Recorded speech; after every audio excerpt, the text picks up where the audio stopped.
Paolo Avellino, aminadong maraming ilangan moments kay Kim Chiu sa set ng The Alibay.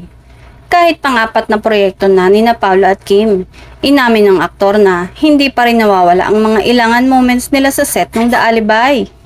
Ayon kay Paolo, kahit sanay na siya sa mga eksenang may halong intimacy o emosyonal na lalim, lagi pa rin niyang iniisip ang kapareha, lalo na kung delicate o sensitibo ang eksena. When you enter the set as a professional actor and there are scenes na medyo delicate, syempre lagi mong iniisip yung co-actors mo o co-actress kung komportable ba sila, paliwanag ni Paolo.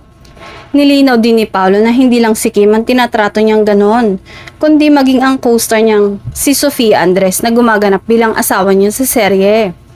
Aminado rin si Paolo na may mga pagkakataong naiilang siya kay Kim, lalo na sa mga eksenang kailangang magpaka-intense o daring ang karakter ng aktres. Isa na rito ang eksena kung saan nagsasayaw ng sexy si Kim habang pinapanood siya ni Paolo. Si Kim sobrang professional. Kahit anong eksena, handa siya. Kaya minsan ako pa yung nag-a-adjust kasi ayokong ma-violate yung comfort zone niya, sabi ni Paolo. Ang The Alibay ay isa sa mga pinaka-aabangang kapamilya series ngayon dahil sa kakaibang kwento at chemistry ni Kim at Paolo na ilang beses nang pinagsama sa mga proyekto tulad ng Linlang at What's Wrong with Secretary Kim.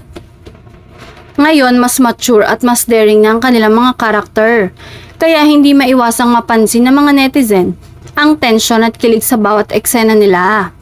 Marami tuloy yung nagsasabing sa kabila ng pagiging sanay na nila sa isa't isa, tila may spark pa rin na hindi maipaliwanag sa tuwing magkasama sa kamera sina Kim at Paolo.